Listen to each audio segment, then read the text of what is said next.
அமைதி தேடி அலையும் நெஞ்சமே, அனைத்தும் இங்கு அவரில் தஞ்சமே. அமைதி தேடி அலையும் நெஞ்சமே, அனைத்தும் இங்கு அவரில் தஞ்சமே. நிலையான சொந்தம், நீங்காத பந்தம். நிலையான சொந்தம், நீங்காத பந்தம். அவரன்றி வேறில்லை, அவரன்றி வேறில்லை. போற்றுவேன் என் தேவனை, பரிசாற்றுவே என் நாதனை என்னாலுமே. என் வாழ்விலே காடு மேடு பள்ளமென் கால்கள் சோர்ந்து அலைந்தார் நாடுதே, அதை தேடுதே. அமைதி தேடி அலையும் நெஞ்சமே, அனைத்தும் இங்கு அவரில் தஞ்சமே. ஹாய் குட்டீஸ், எல்லோரும் எப்படி இருக்கிறீங்க? நல்லா இருக்கீங்களா? இந்த உலகத்தில் எது இருந்தாலும் கூட அவருடைய அன்பும் அவருடைய அரவணைப்பும் அவருடைய உடனிருப்பும் நம்மளை எப்பயும் பாதுகாத்து வழிநடத்துறது அப்படின்னா நம்ம லைஃப் எப்பயுமே நிலையான நிரந்தரமான சந்தோஷத்துக்குள்ளே தான் இருக்குங்கிறத ரொம்ப அருமையான ஒரு பாடல் வழியாக இன்றைக்கி பார்த்துருக்கோம் குட்டீஸ். கண்டிப்பாக நம்ம ரொம்ப ஒரு ஸ்ட்ரெஸ்ஃபுல்லான ஒரு வேர்ல்டில் தான் நம்ம இருக்கிறோம். கண்டிப்பாக நமக்கு ஸ்ட்ரெஸ்ஸே இல்லைன்னு சொல்கிறவங்களுக்கு கூட ஏதோ ஒரு காரியத்தை குறித்து ஒரு யோசனை என்ன பண்ணிகிட்ருக்கோம், ஓடிட்டே இருக்கும். அப்படி தானே குட்டீஸ்? அப்போது இந்த உலகத்தில் நம்ம தேடுறது என்னவா இருக்குது? நம்மளுடைய இருதயத்துக்கு அமைதி தேவைப்படுது. அந்த அமைதி எப்படி இருக்கணுமா? நிரந்தரமான அமைதியாக இருக்கணுமா குட்டீஸ்? நம்ம சூழ்நிலைகளுக்கு ஏற்ற மாதிரி நம்மளுடைய சந்தோஷமும் நம்மளுடைய அமைதியும் மாறி மாறி அமையாமல் நம்மளுடைய இருதயம் எப்பயுமே நிரந்தரமான அமைதியான ஒரு சமாதானமான ஒரு சூழ்நிலையை நம்ம தேடிட்டு இருக்கிறோம். அப்படி தானே குட்டீஸ்? அதுக்கு என்ன வேணும் அப்படின்னா ஏசப்பாவுடைய உடனிருப்பும் அவருடைய வழிகாட்டுதலும் அவருடைய ஆறுதலான வார்த்தைகளும் தான் நமக்கு ரொம்பவே தேவைப்படுமா இருக்கும் குட்டீஸ்.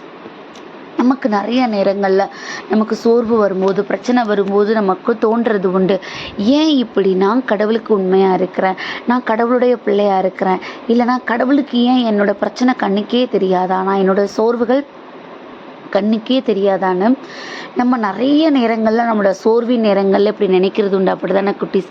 ஆனால் அதுக்கு எல்லாத்துக்குமே ஒரு பதிலாக தான் இன்றைக்கி வசனம் இருக்குது. ரோமியர் 8:18 படியாம், இக்காலத்தில் நாம் படும் துன்பங்கள் எதிர்காலத்தில் நமக்காக வெளிப்பட போகிற மாட்சியோடு ஒப்பிட தகுதியற்றவை என நான் எண்ணுகிறேன்.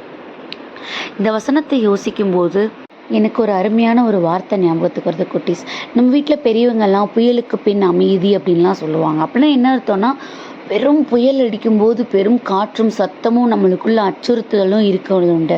ஆனால் அதற்கு பின்னாடி பார்த்திங்கன்னா ரொம்ப ஒரு அமைதியாக இருக்கும். அந்த கடலை நீங்கள் பார்த்தாலே ரொம்ப அமைதியான ஒரு சூழ்நிலை இருக்கும் குட்டீஸ். இப்போ இதை கனெக்ட் பண்ணும்போது நம்ம பைபிளில் ஏசப்பா கடலையும் காற்றையும் பார்த்து என்ன பண்ணாங்க, அதட்டுனாங்க, நீ அமைதியாக இருன்னு சொல்லி மறு நிமிஷம் அந்த பேயாட்டம் ஆடி அந்த கடலும் அந்த அலைகளும் அமைதியானது.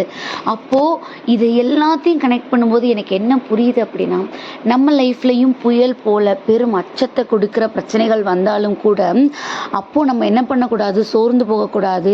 ஏன்னா புயல் அங்கே இருக்குது அப்படின்னா அதற்கு பின்னாடி அதனை அமைதிப்படுத்துகிற ஒரு மிகப்பெரிய ஒரு ஆயுதம் நம்ம கூடவே இருக்கிறாங்க.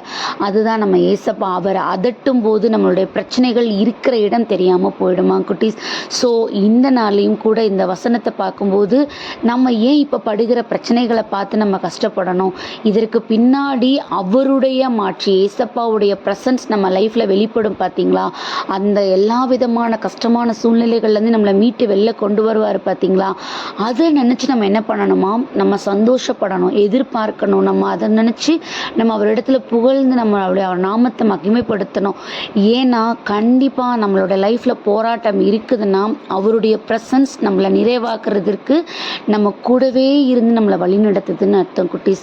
இதை நானாக சொல்லலை, நம்ம பைபிளில் படிச்சிருக்கிறோம். அவர் காற்றையும் கடலையும் புயலையும் அதட்டினார்னு. ஸோ நம்ம லைஃப்பில் இருக்கிற அவ்வளோ பிரச்சனைகளையும் அதட்டுவதற்கு, அதை அமைதிப்படுத்துறதுக்கு நம்ம கூட ஏசப்பா இருக்காங்க. அவர் அந்த பிரச்சனைகள் எல்லாத்தையும் தாண்டி மகிமைக்குரியவர், பெரியவர் நம்ம கூட இருக்கும்போது நம்ம எதுக்காக சோர்ந்து போகணும்? ஸோ இப்பயும் கூட பிரச்சனைகள் இருந்தால் அதை பார்த்து சிரிச்சுக்கிட்டே சொல்லுங்கள், உன்னை அதட்டுறதுக்கு என் கூட ஏசப்பா இருக்கிறாங்க, உன்னை கண்ட்ரோல் பண்ணுறதுக்கு என் கூட ஏசப்பா இருக்காங்க, அவர் பார்த்துக்குவாருன்னு அதுகிட்ட சொல்லி பாருங்களேன். நம்ம பிரச்சனைகளும் சோர்வுகளும் எங்கே போகுதுன்னே தெரியாது குட்டீஸ். அவருடைய உடனிருப்பை உண்மையாக நம்ம உணர்கிறோம் அப்படின்னா அதுக்கு சில நேரம் எடுக்கும், சில தாமதம் நமக்குள்ளே உண்டாகும். ஆனால் கண்டிப்பாக நமக்குள்ளே அந்த அமைதி உண்டாகும் குட்டீஸ். நமக்குள்ள அவருடைய மகிமை வெளிப்படும். ஸோ அதுக்காக இசப்பட்டம் ஒப்பு கொடுத்து ப்ரேயர் பண்ணுவோமா? அன்பான ஆண்டவர், இந்த நேரத்திற்காக நன்றியப்பா தகப்பனே. உம்முடைய மகிமை வெளிப்பட நீங்கள் எங்களை எடுத்து பயன்படுத்துங்க. உம்முடைய சித்தத்தின்படியாக நாங்கள் நடப்பதற்கு எங்களை உம்முடைய கருவியாக எடுத்துக்கொள்ளுங்க. அதன்படி நாங்கள் நடக்க எங்களுக்கு தேவையான இருதயத்தையும் எங்களுக்கு புத்தியும் தரும்படியாக உமது கரங்கள் எங்களை முழுவதுமாக ஒப்பு கொடுக்கிறோம். ஆமீன்.